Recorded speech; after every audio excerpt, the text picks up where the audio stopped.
Hello and welcome back to Sunless Sunday, where we sail the Sunless Sea with me, Bardon, in the company of Captain Murray. So here we are in the Toon Colonies, and we're stopped by here on our way north. Now, we've taken some damage from a pirate already, and it may actually be this guy lurking down here.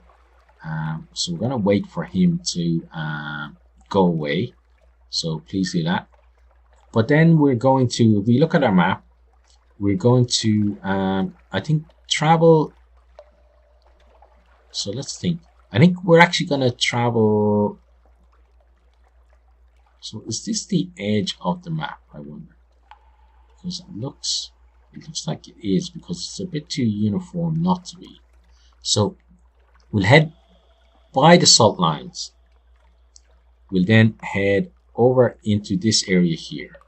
Because what we're hoping for is to find either Frostfound or Nuncio or the church that our sigil-ridden navigator is. Actually, there's a port there I just noticed there on the map. So that is definitely something. Definitely want to go to this area. So we're going to go there. Maybe then we'll come down here and look at what is in this area, back to the marble lines, get some Sphinx stone, come back via Hunter's Keep, and then get back to London and hopefully continue to increase our fortune.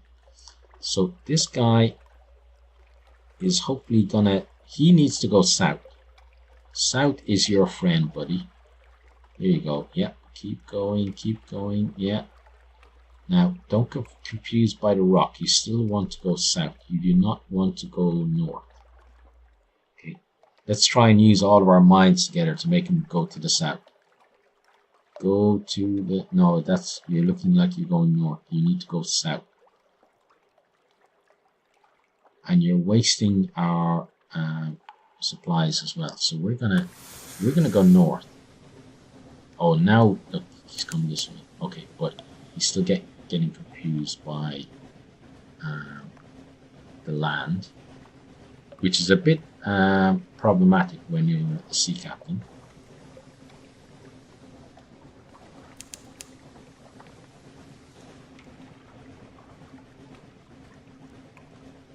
No, and it looks like he's found us, or someone's found us. So as we go by Cant's Abyss, we're going to speed up a little. Okay. Looks like we're okay, so I'm going to back off.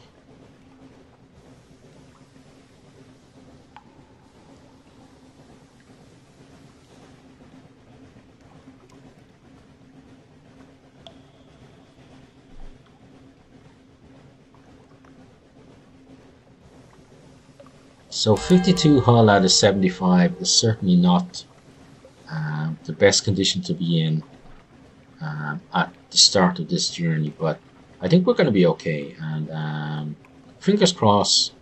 Murray has been a pretty lucky captain for us, and a pretty capable captain too.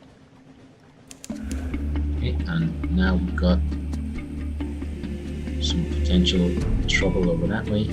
I'm just sending out the Z-Bat just to give it something to do. Now let's speed up, because our strategy is all about avoiding these enemies if we can. So we're all clear for second. Now they're coming at us again. So that missed, that's nice. Okay, so wherever those are, oh, that one hit us. Ah, they're sending out flares so they can see us easier. I see.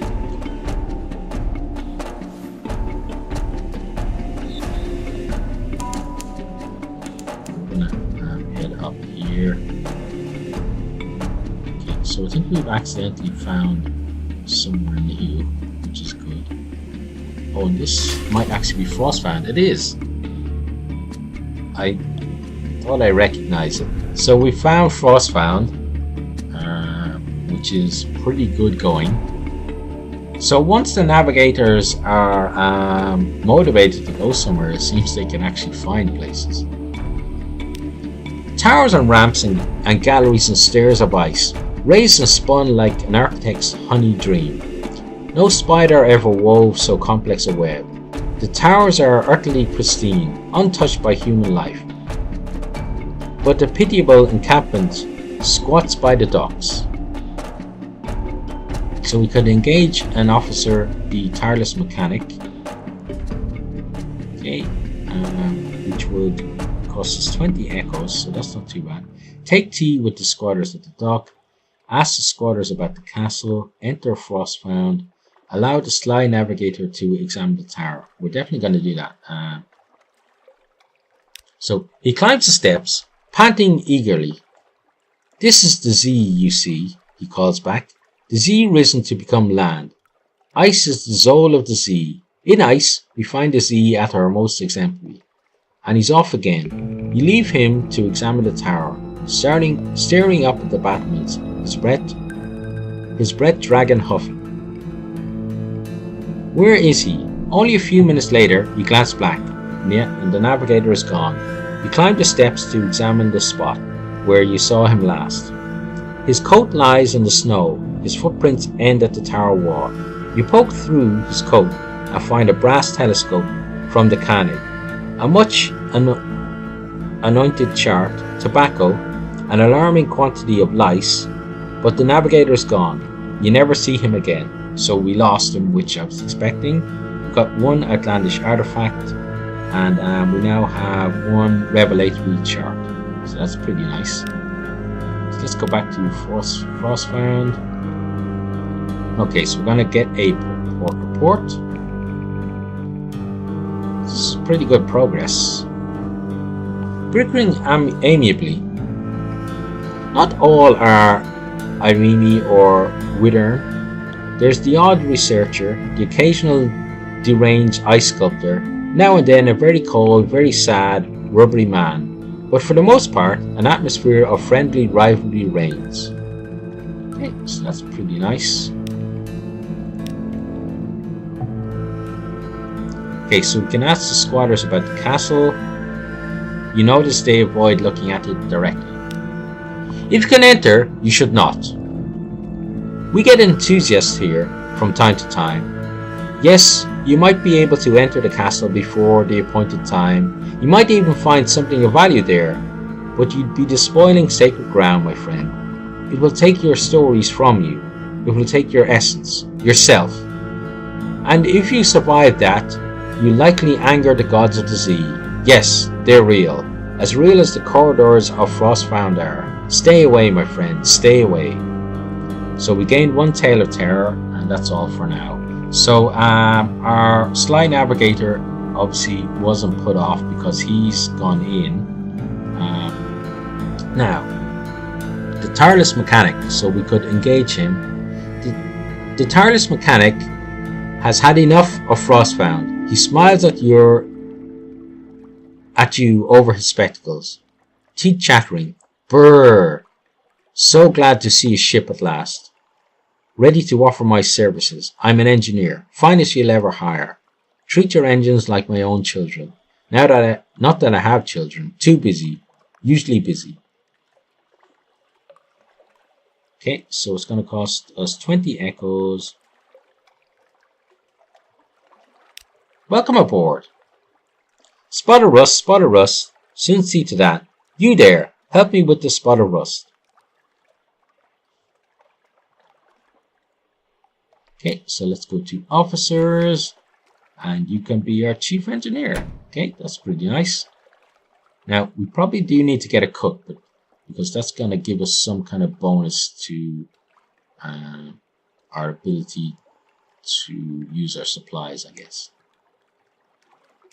But it's nice to have found Frostbound. So, there is further north. So that wasn't a definite kind of side of the map the way maybe this side is here. So we've got more in this area. So this area is going to be of interest to us. So maybe cut this way. We know there's a port there. Okay, cut that way, and then maybe around there, back to the salt lines, and then back home to London. Okay, sounds like a plan. But maybe for now, do we want to go further north? Is this as far north as it goes? That's really the question. So let's set sail. That guy's there, so he's to the south. So we're gonna go north. Oh, didn't mean to hit the double, because we should be okay. Yeah, let's continue north. Let's go north around the head of the island. So we've got frost found.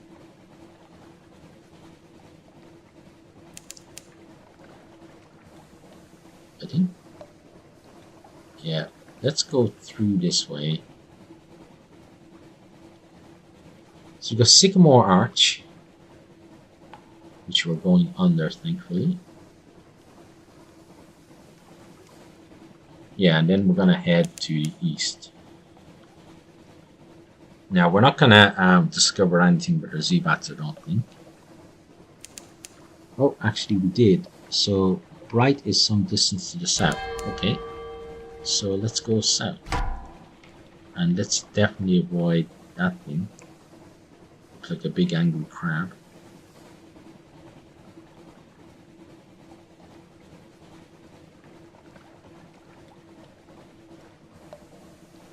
And we should be slowing down as well. Some distance to the southwest. Okay. So there must be another. Yeah, there's Bright there. But isn't that part of Frostbound? Certainly looks it. Ah, but maybe we've discovered it now. Yeah, we discovered it. Okay, so that's fine. Now let's get ourselves back on track.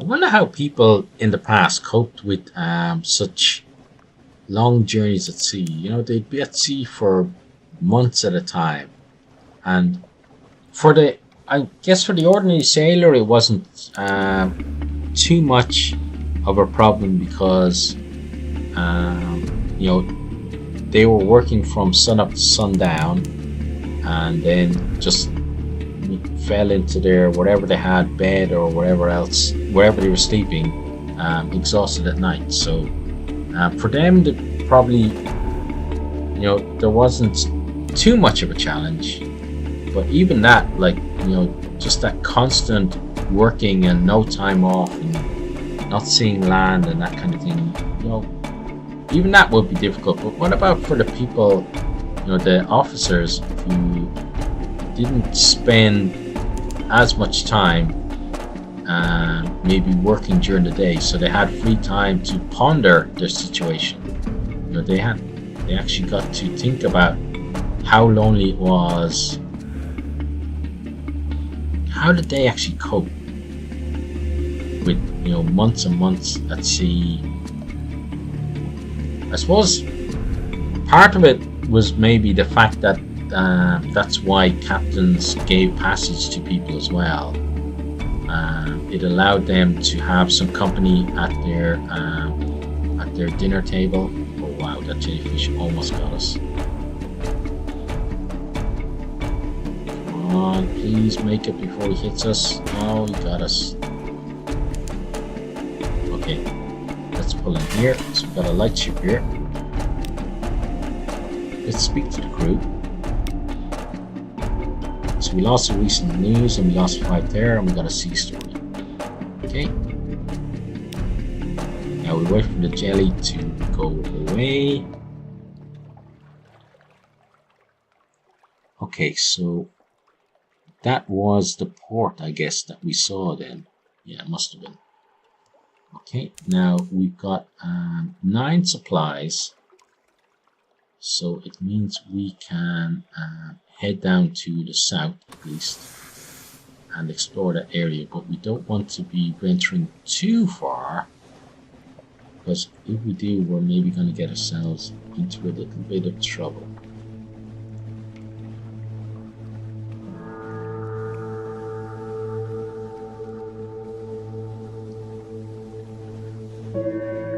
But yeah, for me,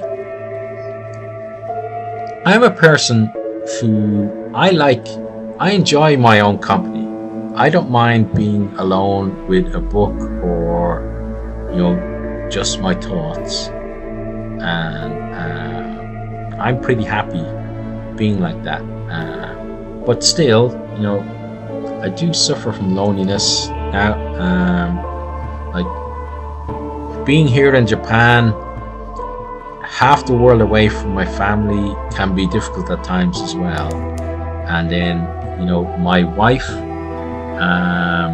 lived in another part of Japan for most of the last year. Now she lives here with me, and right now she's actually looking at where we're gonna move our new apartment. So she's in Tokyo hunting out apartments, but mostly I don't mind my own company. But what about people who are more kind of social butterflies? How would they cope with the isolation and the loneliness of being out at sea? It's certainly something to ponder.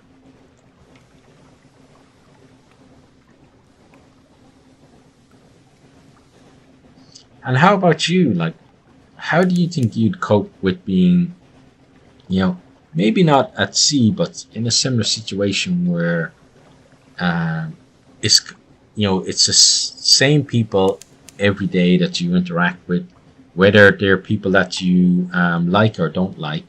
They're the ones that you're stuck with, and there's no chance of getting a bit of respite and kind of having a bit of a knees up away from them, or going for a proper walk to stretch your legs, or seeing something new, or only the kind of the short periods in the ports really is where you're going to get that that bit of variety. And it's probably why most of the sailors went a bit crazy once they had the chance to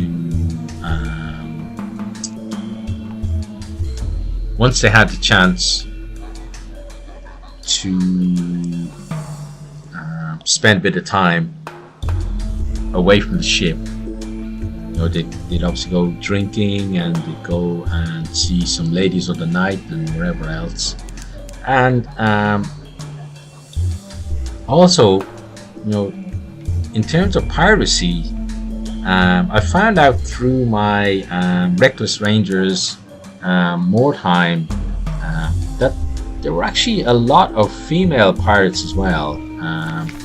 So it wasn't just kind of certainly in terms of the pirate side, it wasn't a completely male world as you might have expected. But the Crawling Star has come again, so we're going to see if we can give it a new name. So the Z back again. Okay, so we lost 5 terror, which is nice. We're nervous, but we seem to like the name the Z bat, so we should probably continue using that. Now I'm pretty sure we discovered that the port there on the map that we can kind of see to our northwest was for submariners. So now I've got it. I was going to go down to Guider's Morn, but I need to get going up to I need to get us up to the salt lines, because we're not going to have the supplies left to get home if we don't do that right now.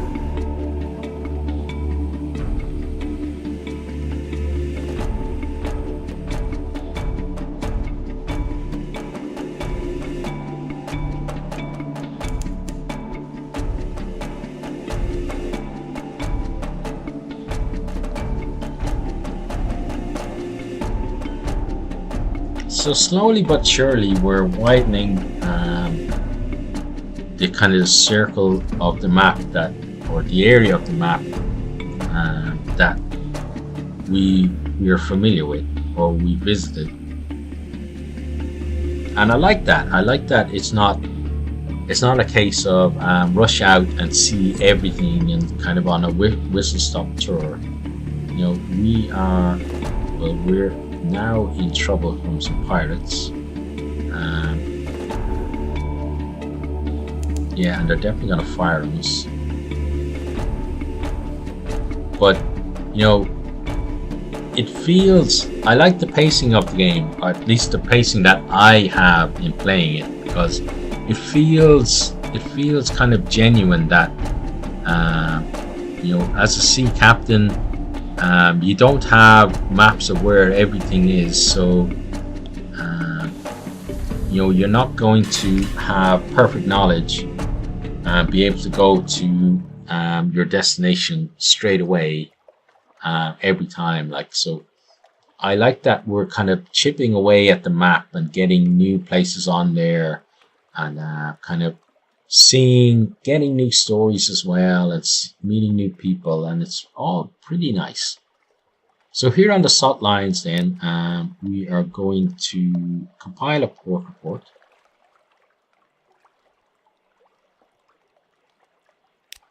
Okay, we don't actually have enough, which is bad planning on my part. We're 11 echoes short.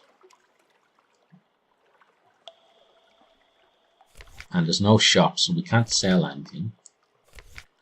So that's something to remember for next time, that we need to have enough echoes, not just enough space when we come up here. Okay, and let's visit the makers. So we lost 5 there and we gained 1 fragment.